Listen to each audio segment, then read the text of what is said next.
Good morning, everybody. Hope you are all well rested, because after yesterday's race, this one could be a thriller as well. It's round 6 of the 2013 GP3 series. I'm Will Buxton, alongside me Alex Brundle. And Alex, this a massive challenge for the drivers today. It's rained overnight, the track is still damp, and a lot to take into consideration at the start of this race. Yes, hello everyone, thanks for joining us this early on your Sunday morning. Interesting conditions out there, and quite similar to what we saw in race 1 of GP2 yesterday, with a dry line clear on the circuit, but wet patches to catch these guys out here today. There is our championship. He's second place now, Theo Elenas. Lost the lead of the championship to Fasu Regalia yesterday, so he's going to be looking to make up those lost positions today, some 10 points behind now.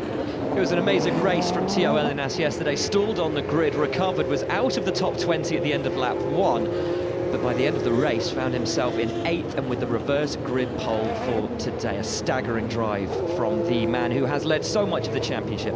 Alongside him, Melville McKee on the front row, then Yeloli and Sims, the two Carlin boys, on the second row. Corlius and Regalia behind, and then Daly and Fiat are in 8th. And I am pronouncing that correctly now, apparently. Vistra Unite, Zamparelli 10th, then Venturini and Sass Silva. Behind them, Kuyala starts 13th with Lewis Williamson in 14th, Fuminelli 15th, and Gomez starts 16th. And it's Jimmy Eriksson, Ryan Cullen, Carmen Yorda, and Aro Vainio. Then, all with penalties, Fontana, Sainz, Niederhauser, Webster. Niederhauser doesn't have a penalty, he just got taken out. Zonzini, Fong, and Harvey obviously starting in last place after that big accident yesterday. Harvey only one retirement in his last 38 single-seater races. He's not a dirty driver. It was a genuine mistake.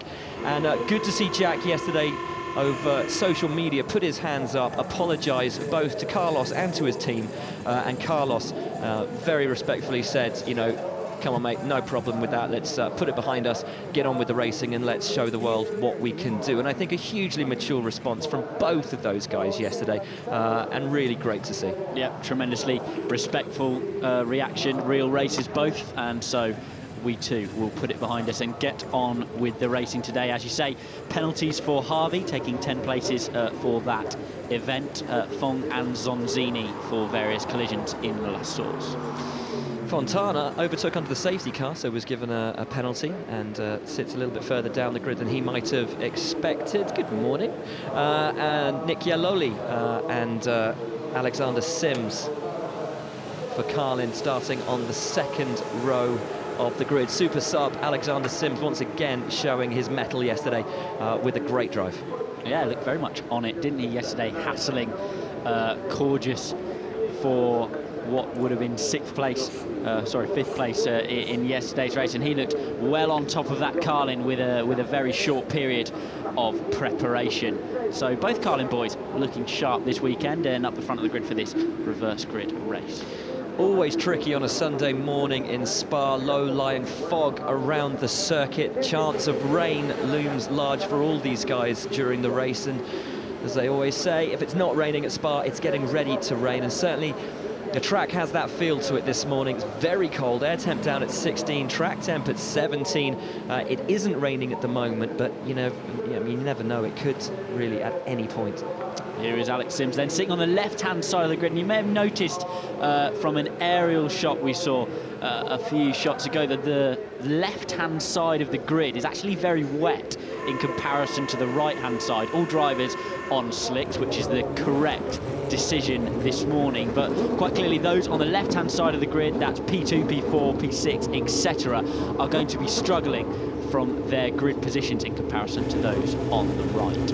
Nice to see Jack Harvey's car with its rear axle and gearbox attached. It didn't look so pretty at the end of yesterday's race. That was a monstrous accident at the end of the Kemmel Straight. Thankfully, though, he's okay, and the team's done a wonderful job of putting that car back together. The fans out en masse.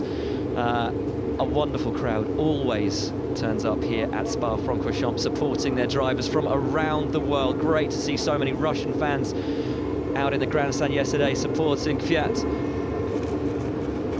And one man, though, hoping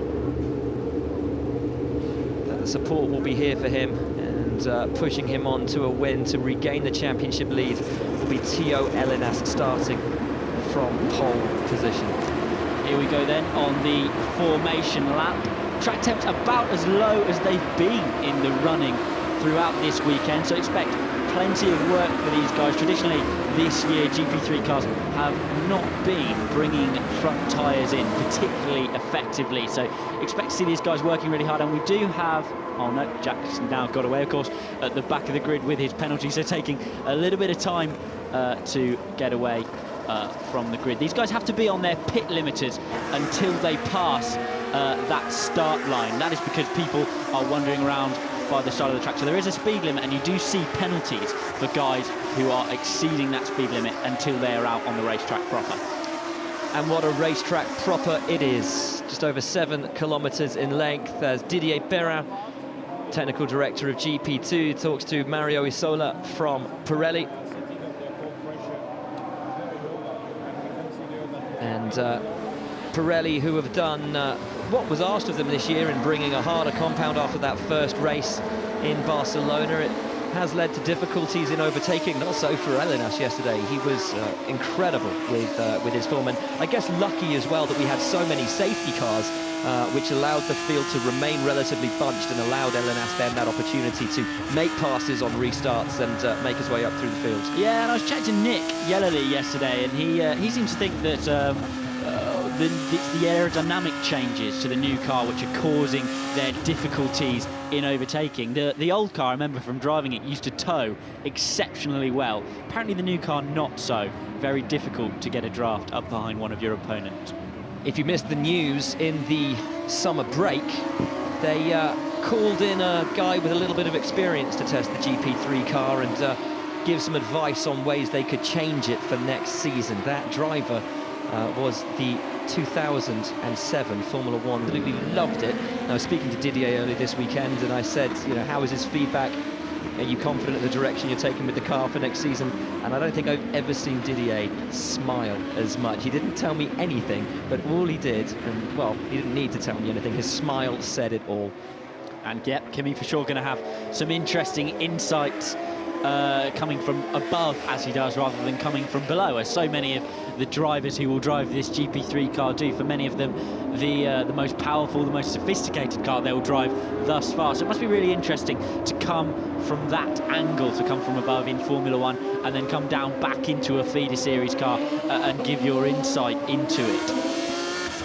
For now though, the guys just completing their formation lap coming up through Blanchimont. We ride on board with Melville McKee, already a race winner this season in Germany, and that weekend when he won in Germany, he finished 7th in race 1, so he was 2nd on the grid for race 2 and took the win, exactly as has happened so far this year at Spa for him. Finished 7th yesterday, 2nd on the grid today, hoping for a repeat performance from Germany. And a guy who's really come on this year, come on very, very strongly.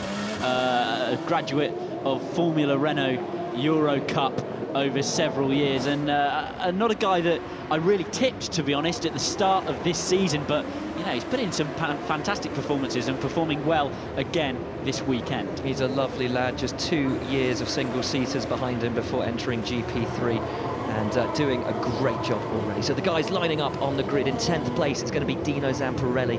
In 9th, it's Vishoyu. In 8th, then it's Kvyat.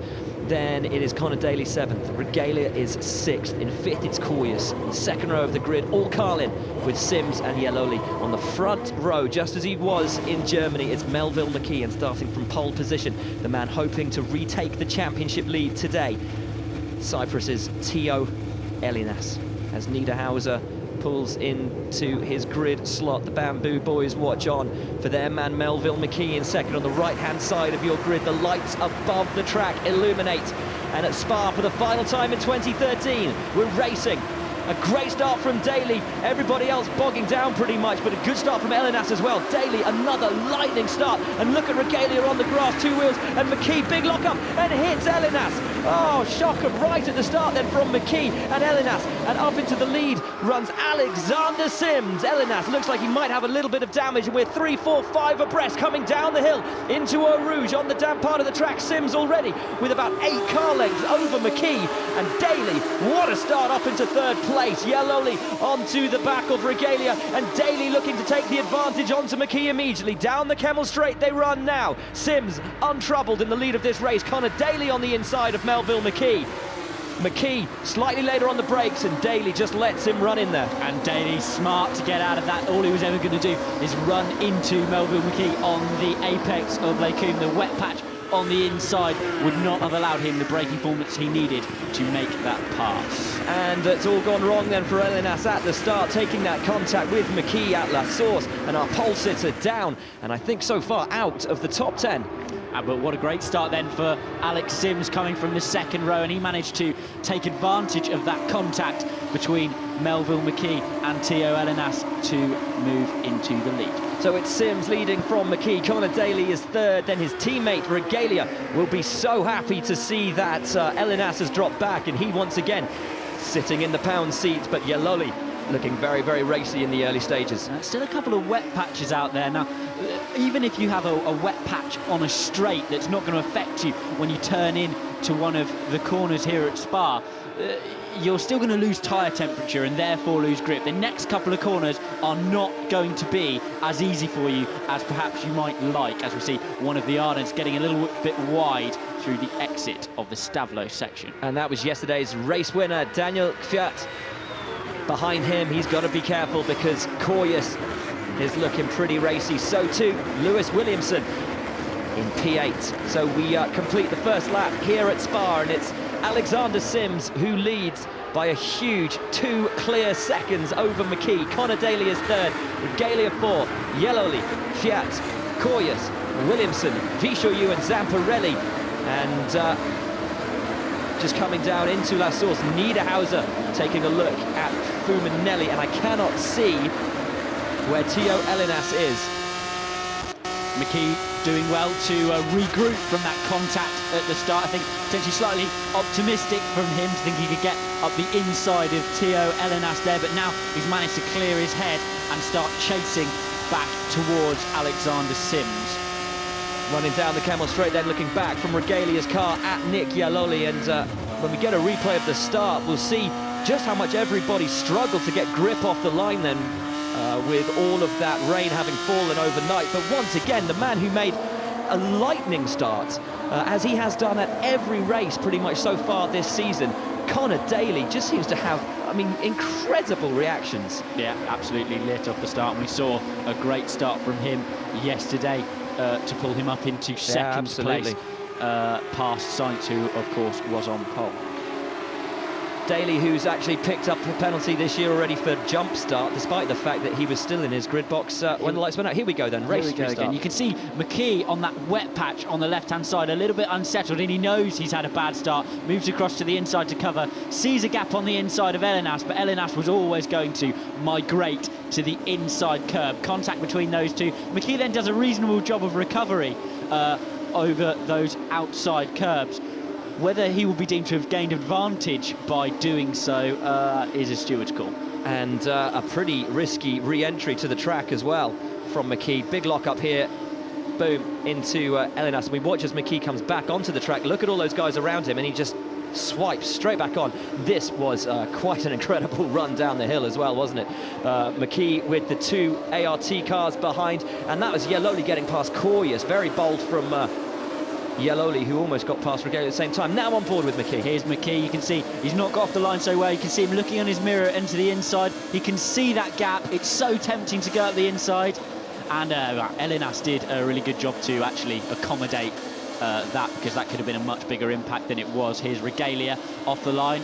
Got a better launch. He's a little bit drier, and he's gone down the outside of the Carlin in front, pushed a little bit wide. The guy can't see him in front. Oh, but Daly's all over McKee now, coming down the Kemmel Straight. Connor Daly's had a great run through Radion, having a look at McKee for second place in the race, and he's not close enough on this occasion. But these guys still can't do it because of the wet patch offline They're on slicks, they need tyre temperature, and the slicks need to run on a wet track. If you